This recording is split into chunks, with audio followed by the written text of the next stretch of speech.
काय निर्णय झाला सकारात्मक असं आहे की आम्ही आमच्या जाहीरनाम्यामध्ये शेतकऱ्यांच्या कर्जमाफीच्या संदर्भातली घोषणा केली होती।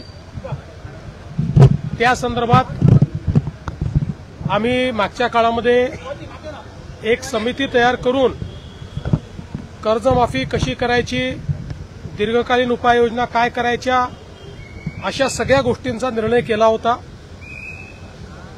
कारण कर्जमाफी हा एक भाग आहे, पण शेतकरी वारंवार कर्जाच्या विळख्यात अडकतो आणि म्हणून त्यांना आपण बाहेर कसं काढू शकतो अशा प्रकारचा सगळा विचार व्हावा अशा प्रकारची अपेक्षा होती। त्या दृष्टीने आम्ही जे मित्राचे चेअरमन आहेत प्रवीण परदेशी यांच्या अध्यक्षतेखाली एक समिती तयार केलेली आहे।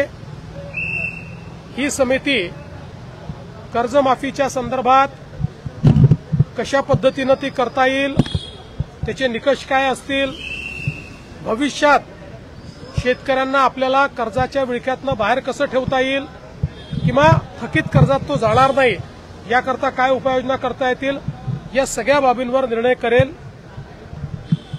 त्या संदर्भात आम्ही असा निर्णय आज केला आहे की एप्रिल महिन्याच्या पहिल्या आठवड्यात या कमिटीने आपलं कामकाज पूर्ण करावं आणि आम्हाला कर्जमाफी कशी करायची, त्याचे काय निकष ठरवायचे या संदर्भातला एक अहवाल द्यावा आणि या अहवालावर कर्जमाफीच्या संदर्भातला जो निर्णय आम्हाला करायचा आहे तो 3 महिन्यात म्हणजे 30 जून 2026 पूर्वी करण्याचा आम्ही निर्णय केलेला आहे। त्यामुळे आता सगळे टप्पे आम्ही या ठिकाणी ठरवलेले आहेत। सगळ्या नेत्यांशी आमची चर्चा झाली, अतिशय सकारात्मक चर्चा झाली। त्या चर्चेमध्ये त्यांनी देखील याला मान्यता दिलेली आहे। आम्ही त्यांना समजावून सांगितलं की आम्ही पहिल्या दिवशीपासून कर्जमाफीच्या बाजूचे आहोत, आम्ही दिलेलं आश्वासन पाळू हेच सांगितलेलं आहे। पण आता लगेच शेतकऱ्यांना त्यांच्या खात्यात पैसे देणं गरजेचं आहे। कर्जाची वसुली जून महिन्यात होणार आहे आणि आता जर आपण शेतकऱ्यांच्या खात्यामध्ये पैसे दिले नाहीत तर शेतकरी रबीचा पेरा देखील करू शकत नाही आणि म्हणून पहिल्यांदा तात्काळ शेतकऱ्यांना जे त्यांच्या खात्यात पैसे दिले पाहिजे त्याची सगळी तरतूद आम्ही केलेली आहे आणि ते पैसे आता शेतकऱ्यांच्या खात्यामध्ये जाणं सुरू झालेलं आहे। जवळपास आज आम्ही अंदाज घेतला तर जवळपास 8,500 कोटी रुपये रिलीज झाले आहेत। त्यातले 6,000 कोटी प्रत्यक्ष खात्यामध्ये गेले आहेत आणि पुढच्या 2 दिवसात उरलेले पैसे जाणार आहेत। अजून 11,000 कोटी रुपये हे काल आम्ही जे कॅबिनेटला परवा मान्य केले तेही आता येत्या 2 ते 3 दिवसात रिलीज होणार आहेत आणि तेही शेतकऱ्यांच्या खात्यामध्ये जातील आणि अजून 1,500 कोटीची आम्ही प्रोव्हिजन केलेली आहे। त्यामुळे आता शेतकऱ्यांच्या खात्यामध्ये पैसे जाणं हे महत्वाचं आहे, ते आम्ही जाणं सुरू केलेलं आहे आणि माझा अंदाज आहे की पुढच्या 15 ते 20 दिवसात 90% शेतकऱ्यांच्या खात्यात हे पैसे पोहोचून जातील। 10% कदाचित अनेक वेळा आम्हाला अनुभव आहे, खात्याच्या अडचणी असतात त्या जाऊन सोडवाव्या लागतात, मल्टिपल खाती असतात, अशा प्रकारच्या गोष्टी असतात। त्यामुळे तेही आम्ही त्यांचेही जे बाकी 10% आहेत त्यांचेही आम्ही त्या ठिकाणी पूर्ण करू आणि फॉर्च्युनेटली याला कुठली आचारसंहिता नसते, त्यामुळे आचारसंहिता लागली तरी ही मदत त्यांच्या खात्यामध्ये जाऊ शकते। त्यामुळे आम्ही त्यांना समजावून सांगितलं की पहिल्यांदा ही मदत देणं हे महत्वाचं आहे, त्यामुळे ती मदत आम्ही देऊ आणि मग ही जी काही कमिटी आम्ही केलेली आहे या कमिटीचा रिपोर्ट घेऊन त्याच्या आधारावर आम्ही ही कर्जमाफी करू आणि त्याला त्यांनीही सकारात्मक अशा प्रकारची भूमिका त्याच्यावर घेतलेली आहे।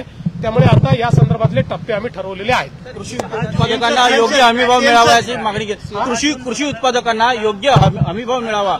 6 जून वगैरे अशी कुठली तारीख नाही आहे, कृषी तारीख उत्पादक सांगितली 30 आहे, 30 जून पूर्वी करू। कृषी उत्पादकांना योग्य हमीभाव मिळावा अशी देखील मागणी शिष्टमंडळाकडे करण्यात आली। निश्चितपणे आम्ही त्यांना सांगितलं की आम्ही कृषी मालाच्या खरेदीकरता खरेदी केंद्र सुरू केलेले आहेत, त्याचे आकडेही आम्ही सांगितले, तिथे नोंदणी पण आपली सुरू झालेली आहे आणि आम्हीही विनंती केली आणि आम्ही त्यांना सांगितलं की सगळ्या शेतकरी नेत्यांनी विनंती करावी की कोणीही हमी भावाच्या खाली व्यापाऱ्यांना विकू नये। व्यापारी जर हमी भाव देत असेल तर व्यापाऱ्याला द्यावं, व्यापारी हमीभाव देत नसेल तर आपल्या केंद्रांवर आणून त्यांनी ते विकावं, अशा प्रकारची आम्ही सीएम सर आज मुंबईमध्ये 17 मुलांना ओलीस धरणाऱ्या एका व्यक्तीचा, रोहित आर्य नावाच्या व्यक्तीचा एन्काउंटर करण्यात आलं पवईमध्ये. काय तपशील आहे या घटनेविषयी? बघा, याचा सगळा तपशील पोलिसांनी आपल्याला दिलेला आहे. अतिशय विक्षिप्तपणे ज्या प्रकारे त्यांनी बोलून आणि मुलांना ओलीस धरलं, मी खरोखर पोलिसांचं अभिनंदन करेन की पोलिसांनी नीट ऑपरेशन त्या ठिकाणी केलं आणि त्या ऑपरेशनमध्ये अर्थातच त्याचा मृत्यू झालेला आहे, पण सगळ्या मुलांना सुखरूप पोलिसांनी बाहेर काढलेलं आहे. आता त्यातल्या ज्या काही गोष्टी आहेत त्याचं इन्व्हेस्टिगेशन सुरू झालेलं आहे, त्यामुळे संपूर्ण इन्व्हेस्टिगेशन झाल्यावरच बाकी गोष्टी सांगता येतील. आंदोलन मागे घेतलं जाणार का? बघा, आता त्यांचं समाधान झालंय की नाही हे तुम्हाला सांगतील. आम्हाला असं वाटतं त्यांचं समाधान झालंय, पण त्यापेक्षा आम्हाला महाराष्ट्रातल्या शेतकऱ्याचं समाधान करणं हे जास्त महत्वाचं वाटतं. ते करण्याचा आम्ही प्रयत्न करू. खूप मोठा निर्णय आहे सर, खूप मोठा निर्णय आहे, पण सरकारवर आधीच थोडासा आर्थिक बोजा देखील आहे, ते कसं सॉर्ट आउट आहे. आता हे खरंच आहे की आर्थिक बोजा मोठा आहे, सरकार आर्थिक अडचणीत आहे, पण जसं आता आर्थिक अडचणीत असतानाही आपण आजपर्यंतची सर्वात मोठी मदत ही अतिवृष्टीमध्ये यावेळेस केली आहे. मार्ग काढू आता त्यातनं काहीतरी. सर, हिंदी में बताइए, महाराष्ट्र सरकार की ओर से किसानों को महाराष्ट्र की हमारी सरकार ने अपना जो घोषणा पत्र दिया था, उस घोषणा पत्र में किसानों को कर्जा माफ करेंगे, इस प्रकार की हमने घोषणा की थी. उसी तर्ज पर आज हम लोगों ने फैसला किया है. एक हमने इसके ऊपर कमेटी तैयार की है.